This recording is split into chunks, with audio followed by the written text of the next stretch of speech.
यावर्षी श्रावण महिना हा दिनांक 25 जुलैपासून सुरू होत आहे.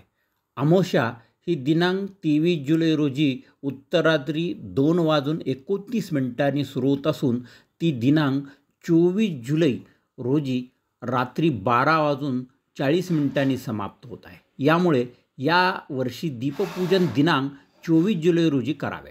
या दिवशी दीपपूजन कसे करावे हे मी आपणाला या व्हिडिओच्या माध्यमातून सांगणार आहे. आपण धार्मिक सण परंपरा याबद्दल या यूट्यूबच्या माध्यमातून माहिती देत असतो. माझी पूजाविधी देवी देवता या यूट्यूब चॅनलला लाईक करा, जास्तीत जास्त शेअर करा, इतरांना याची माहिती द्या आणि हा व्हिडिओ शेवटपर्यंत पहा. दीप म्हणजेच दिवा. दीप अमावस्याच्या दिवशी दिव्याची पूजा केली जाते. घरातील सर्व दिवे स्वच्छ धुवून त्याची पूजा केली जाते. या दिवशी दिवे लावणे अत्यंत शुभ मानले जातात.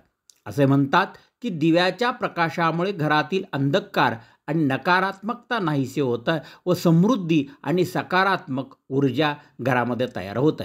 आताच्या काळामध्ये सगळीकडेच विजेचे दिवे आहेत, त्यामुळे पारंपरिक दिव्याचा वापर कमी झाला आहे. परंतु या दीप अमावस्याच्या दिवशी न चुकता एकतरी दिवा लावावा आणि त्याची पूजा करावी.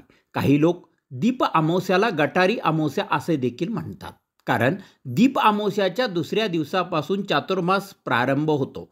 पहिला महिना श्रावण सुरू होतो आणि या चातुर्मासामध्ये काही ठिकाणी नॉनव्हेज खात नाहीत. त्यामुळे ही लोक दीप अमावस्याच्या दिवशी नॉनव्हेज खातात, मद्यपान करतात. काही लोक अतिमद्यपान करून रस्त्यावर पडतात किंवा घाण जागेवर पडतात. त्या लोकांनी या अमावस्याला गटारी अमावस्या हे नाव दिले आहे. परंतु ही दीप अमावस्या साजरी करण्याची चुकीची प्रथा आहे. दीप अमावस्याला सकाळी पहाटे लवकर उठून स्नान करावे, स्वच्छ वस्त्र परिधान करावेत.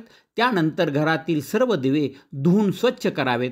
देवघरासमोर पाट किंवा चौरंग मांडून त्याभोवती सुंदर रांगोळी काढावी. पाटावर लाल वस्त्र अंथरून निरांजन, समई आणि पिठाचे दिवे मांडावेत. या दिव्यावर हळद, कुंकू आणि फुले अर्पण करून पूजा करावी.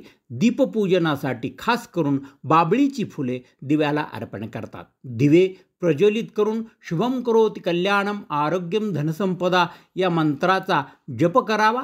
तसेच दूध साखरेचा नैवेद्य दाखवावा. आपल्या आयुष्यातील सर्व अंधार दूर होऊन आयुष्य उजळावे अशा प्रकारची दिव्याला प्रार्थना करावी. या दिवशी पितृतर्पण केले जातात. दीप अमावस्या हा पितृतर्पणासाठी म्हणजेच पितरासाठी देखील उत्तम दिवस आहे. या दिवशी पितराची पूजा केली जाते, त्यांना नैवेद्य अर्पण केले जातात. त्यामुळे घरात जर पितृदोष असेल तर घरातील पितृदोष नाहीसा होतो. तसेच या दिवशी देवी लक्ष्मी आणि दुर्गा यांचेही पूजन केले जाते. काही भागामध्ये या दिवशी देवी लक्ष्मी आणि दुर्गा यांची पूजा आणि उपासना केली जातात. घरामध्ये सुख समृद्धी येण्यासाठी आणि वाईट गोष्टीपासून संरक्षण होण्यासाठी लक्ष्मी आणि दुर्गा देवीची पूजा केली जाते. त्यांचा आशीर्वाद मिळण्यासाठी त्यांना दिवे लावले जातात. आमचा हा व्हिडिओ कसा वाटला? चला तर मग पुन्हा भेटूया अशाच एका व्हिडिओच्या निमित्ताने. जय श्रीराम.